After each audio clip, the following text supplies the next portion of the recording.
வணக்கம் நேயர்களே, நான் உங்கள் பழனிமுருகன். நேரடியாக நம்ம வீடியோக்குள்ள போகிறதுக்கு முன்னாடி ஒரு சின்ன தகவல். இந்த வீடியோவை வந்து ஸ்கிப் பண்ணாமல் பாருங்கள். ஸ்கிப் பண்ணாமல் பார்த்து முடிச்ச பிறகு இந்த வீடியோ உங்களுக்கு பிடிச்சிருந்தா இந்த வீடியோக்கு ஒரு லைக் கொடுத்துட்டு நம்ம சேனலை சப்ஸ்கிரைப் பண்ணி பெல் ஐக்கனை கிளிக் பண்ணி வச்சுக்கோங்க. இப்போ நம்ம நேரடியாக வீடியோக்குள்ள போகலாம்.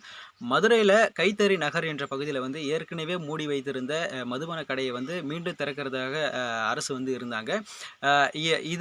இந்த மதுபான கடையை மீண்டும் திறக்கக்கூடாதுன்னு இதை எதிர்த்து மேகலா என்பவர் வந்து இதுக்கு வந்து தடை விதிக்க கோரி வந்து மதுரை உயர்நீதிமன்றத்தில் வந்து வழக்கு தாக்கல் செய்திருந்தாங்க. இந்த வழக்கை விசாரித்த நீதிபதிகள் என்ன அரசை எதிர்த்து என்ன கேள்வி கேட்டிருக்காங்கன்னா, அரசு ஒரு பக்கம் வந்து மதுபான கடையை திறக்கிறாங்க, இன்னொரு பக்கம் வந்து போதை மறுவாழ்வு மையங்களை வந்து அதிகரிக்கிறாங்க அப்படின்னு கேள்வி கேட்டு, இதனால பாதிக்கப்படுறது வந்து பொதுமக்களுடைய பிள்ளைகள் தான், இதே உங்கள் பிள்ளைகள் பாதிக்கப்படுவதா இருந்தால் இது போன்ற செயல்களை நீங்கள் செய்வீங்களா அப்படின்னு சொல்லி எதிர்த்து கேள்வி கேட்டிருக்காங்க.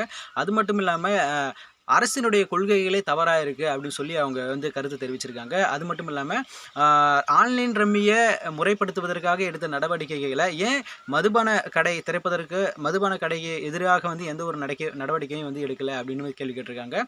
இன்னும் சில விஷயங்கள் சொல்லியிருக்காங்க.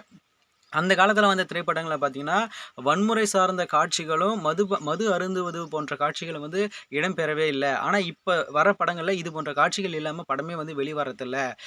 ஒரு அரசே வந்து இந்த மதுபான கடையை எடுத்து நடத்த வேண்டியதன் அவசியம் என்ன? அரசினுடைய வேலை இது இல்லையே. அரசு ஏற்று நடத்த வேண்டிய தொழில் சார்ந்த நிறுவனங்கள் வந்து பல இருக்குது.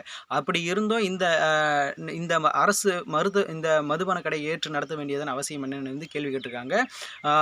இந்த ஆன்லைன் ரம்மியும் சரி, டாஸ்மாக் கடையும் சரி, இது வந்து கொலை செய்பவை அப்படின்னு சொல்லி அவங்களுடைய கருத்து தெரிவிச்சிருக்காங்க. இந்த மதுவே பார்த்தீங்கன்னா ஊழல் நடவடிக்கைகளையும் குற்றச்சம்பவங்களையும் சட்டவிரோத செயல்களையும் அதிகப்படுத்துவதற்கு மூல காரணமாக இருக்குது அப்படின்னு சொல்லி அவங்களுடைய கருத்தை தெரிவிச்சிருக்காங்க. இதற்கு அரசு தரப்பில் என்ன பதில் அளிச்சிருக்காங்கன்னா, மது அருந்துவதை இது வரைக்கும் யாரும் ஊக்குவிக்கவில்லை அப்படின்னு சொல்லியிருக்காங்க.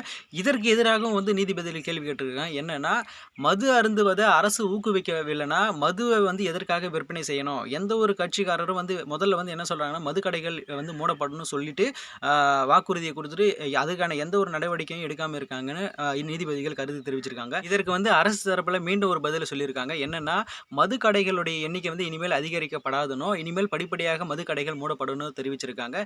இதற்கும் எதிராக வந்து நீதிபதிகள் கேள்வி கேட்டிருக்காங்க. என்னன்னா, மதுக்கடைகள் மூடப்படும்னு நீங்கள் சொல்கிறீங்க, இனிமேல் மூடப்பட்ட மதுக்கடைகள் மூடப்பட்ட வரை இருக்கலாமே, எதற்காக ஒரு இடத்துலேருந்து இன்னொரு இடத்திற்கு வந்து இடமாற்றம் செஞ்சு அதை வந்து திறக்கிறீங்க அப்படின்னு கேள்வி கேட்டு, அரசோட வேலை அப்படின்னா கல்வி, வேலைவாய்ப்பு, பொதுநல போன்றவற்றிலேயே கவனம் செலுத்தி நல்லதையே மக்களுக்கு செய்ய வேண்டும் சொல்லிட்டு இது போன்ற அறிவுறுத்தல்களை செஞ்சு அரசு தரப்புல எழுத்துப்பூர்வமான ஆதாரத்தை மனு தாக்கல் வந்து செய்யணும், எழுத்துப்பூர்வமான மனு தாக்கல் வந்து செய்யணும்னு சொல்லிட்டு வழக்கை வந்து ஒரு வாரத்துக்கு வந்து தள்ளி வச்சிருக்காங்க. நேயர்களே, இது பற்றி உங்களுடைய கருத்துக்களை நீங்கள் கமெண்ட் செக்ஷனில் தெரிவிங்க. இந்த வீடியோ உங்களுக்கு பிடிச்சிருந்தா இந்த வீடியோக்கு ஒரு லைக் கொடுத்துட்டு நம்ம சேனல் சப்ஸ்கிரைப் பண்ணி பெல் ஐக்கனை கிளிக் பண்ணி வச்சுக்கோங்க. மீண்டும் ஒரு அடுத்த வீடியோவில் சந்திக்கிறேன். நன்றி, வணக்கம்.